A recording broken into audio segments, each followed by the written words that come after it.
আসসালামু আলাইকুম প্রিয় দর্শক, যে যেখানে আছেন ভালো থাকবেন। আমাদের দেশে হিন্দু, মুসলিম, খ্রিস্টান, বৌদ্ধ প্রত্যেকেই নিরাপদ আছে।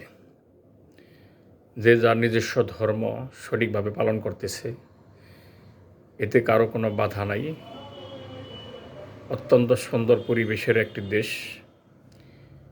এদেশের অনেক রাজনীতিক নেতা, রাজনীতিবিদ, এরা এই দেশের ধর্ম নিয়ে খেলা করে, ধর্ম নিয়ে ব্যবসা করে। ধর্মের উপর আঘাত করলেই সুযোগ পাওয়া যাব, এই চিন্তা করে মনে করেন যে আজকের দেশের এই অবস্থা।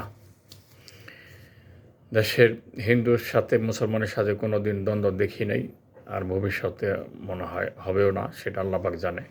কিন্তু বিগত দিনে হয় নাই। এটাই শুধু একটা রাজনীতিক ব্যাপার। রাজনীতি যারা ফায়দা লুটতে চায়, তারা কোন সরকার আমলে মনে করেন যে এই হিন্দুর উপর চাপ পড়ে নাই। আওয়ামী লীগ যে 15.5 বছর একসাথে ক্ষমতায় ছিল, সে সময় তো হিন্দুদের উপর অনেক জুলুম অত্যাচার হয়েছে, কিন্তু কে করছে? আজ পর্যন্ত কোনো গোয়েন্দা রিপোর্ট দিচ্ছে?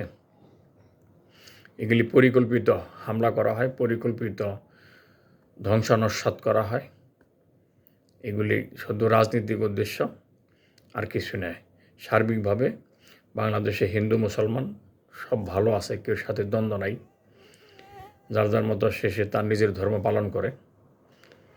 তো ইন্ডিয়া এই হিন্দুদের উপর অত্যাচার নিয়ে যে একটা দেশ বাংলাদেশের সাথে বৈরিতার সৃষ্টি করছে, একেবারেই বেবোঝা কাজ করছে অন্যায়ভাবে।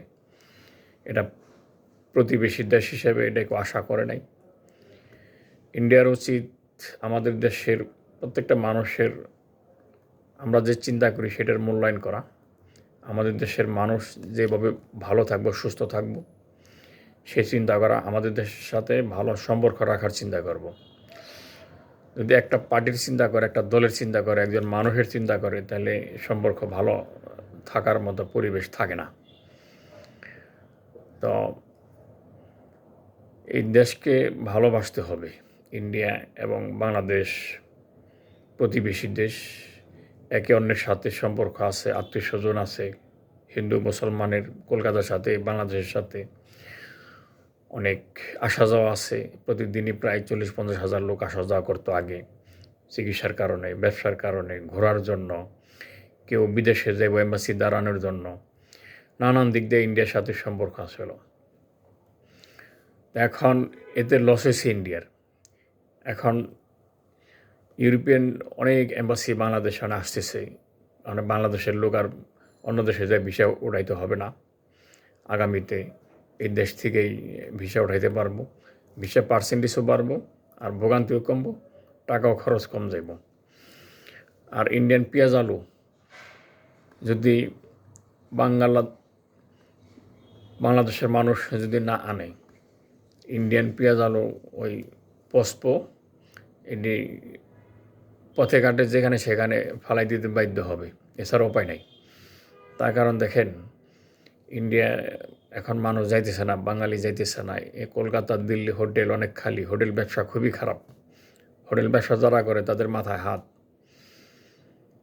তো প্রতিদ্বন্দ্বী, প্রতিযোগিতা, প্রতিবেশী দেশ এগুলো করতে নাই, প্রতিদ্বন্দ্বী করতে নাই। প্রতিবেশী সাথে, সবার সাথে আমরা কি চাই, আমাদের দেশের জনগণের মূল্যায়ন করতে হবে। তাহলে দেশে ভালো থাকবো, অন্য দেশে ভালো থাকবো, ব্যবসা বাণিজ্য ভালো থাকবো। ঠিক আছে, আল্লাহ হাফেজ, ভালো থাকবেন।